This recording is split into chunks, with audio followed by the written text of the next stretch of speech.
Well, I think, within our program, this was a disappointment today. We came here ready to battle, ready to compete. I think we did that. But we didn't come out with the result that we were looking for. And, I think that our team played hard. We showed why we deserve to be here. And we gave Syracuse a great game. I'm proud of the Dukes.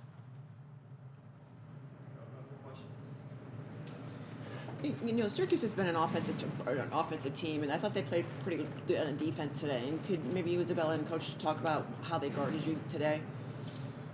Like me personally, or Yeah, you personally, and then the team as well. Okay. Yeah. So their zone was really good. I think we did a good job in practice, trying to imitate it, and we found success in practice. But I think we struggled a little bit today on our execution. They were really good at marking up cutters in the middle, so good for them. But I think we had some opportunities that we should have finished, and unfortunately we were unable to. But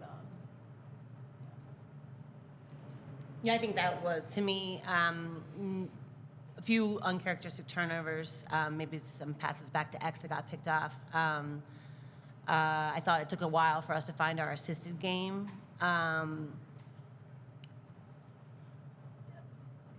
And I think that there were a few key shots that we just didn't finish, that we lost momentum on. And I thought that in those scenarios, sometimes that led to a goal on the other side of the ball. So momentum,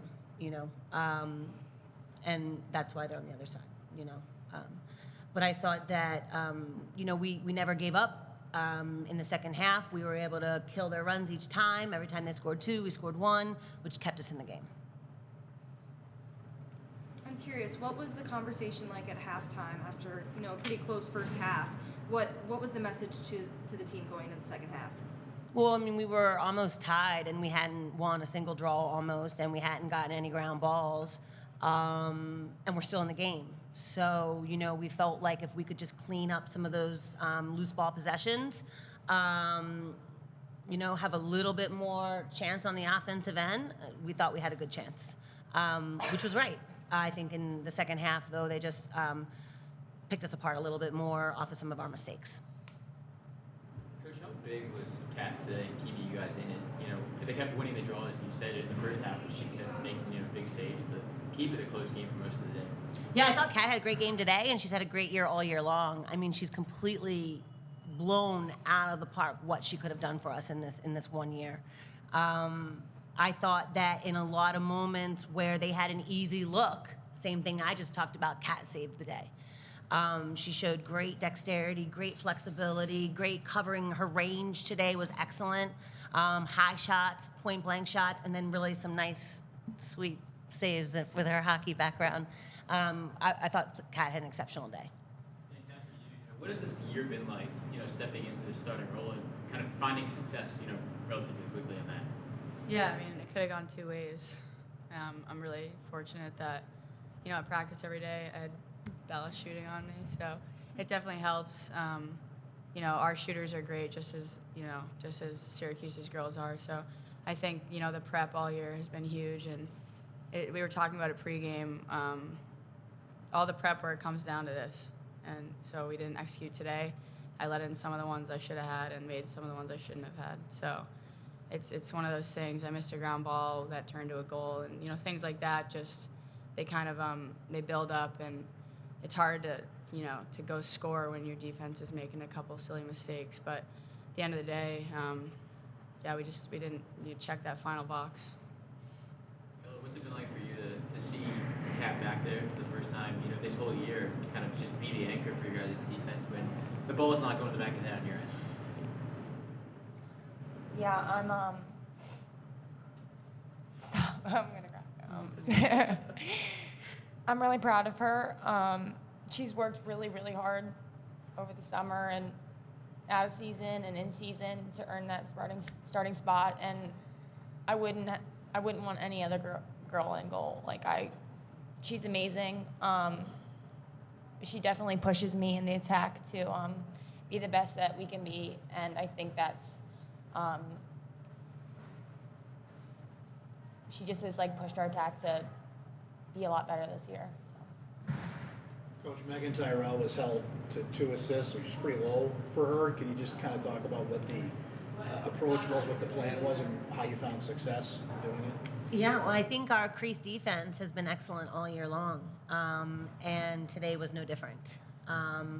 We have been able to manage many crease offense all year long. Florida was excellent, and I'm really proud of our ability to cover that space. I think Rachel and Mairead do excellent, and then I think Carolyn Thisaway and Nikki Marshall do a great job of covering, in our zone process. But I thought Kat came up with some killer saves today.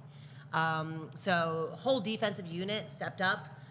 We really honed in on, Carney and Ward and Tyrell, and I thought we did a good job with them. I think some auxiliary players stepped up for Syracuse today, which is why they're on the winner's side. Just follow up on that. What kind of challenge is it to game plan against a team that's got so many offensive weapons? Well, you're just trying to break up play. You're trying to, change a muscle memory, a mechanic that might be something that they're used to at this point. And you saw that in the whole first half of the game. Those players were wide open on shots, but they weren't finishing. Or we broke it up just a little bit that they couldn't make the feed. I think as the game went on and we got a little bit more tired and put ourselves in some fouling situations, we gave them some chances to find their flow. But I think that's what good defensive units do, and I think that's why we're a top 5 unit in the country. We've been doing it every single time we come out. We held this team to 30 shots and 13 goals. I don't know how many teams have done that all season long. Kat, could you speak about what it's like defending a team that can shoot from point-blank range but also out near the 12? Yeah, we worked on it a lot this week. Lots of outside shots. We had a guy come and shoot on us. 'Cause, those girls have unbelievable shots. I'll give it to them. They'll place it really well. They have a lot of power behind it.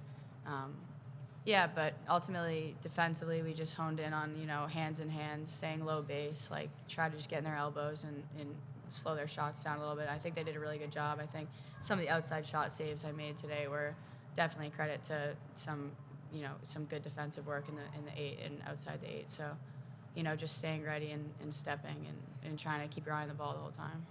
And it's something that we've been working on the last couple of years, trying to develop more players. Like you saw Olivia Mattis' shot today, beautiful. The more we can get our athletes to be able to do that, the more we're going to be able to mimic everything that we see on game day. This is for all 3 of you, but it's been 5 years since you've made a quarterfinal appearance in the tournament. What does this, appearance, mean for the program? What do you kind of hope moving forward you can kind of take from being back in this spot? Well, I think that, a lot of people don't understand that JMU's been to the Elite 8 11 times in 50 years. It's exceptional for a mid-major to be doing that. And for these guys to be a totally different unit than what we had in 2018, for us to recreate ourselves again at the national level, top 10 all year long, had 17-game winning streak, and then be able to come in here and get our team back to the Elite 8 is just a credit to a lot of work by a lot of individuals. I'm really proud of these girls. They're really pushing the envelope and showing other programs what it looks like to go out there and take on the Titans.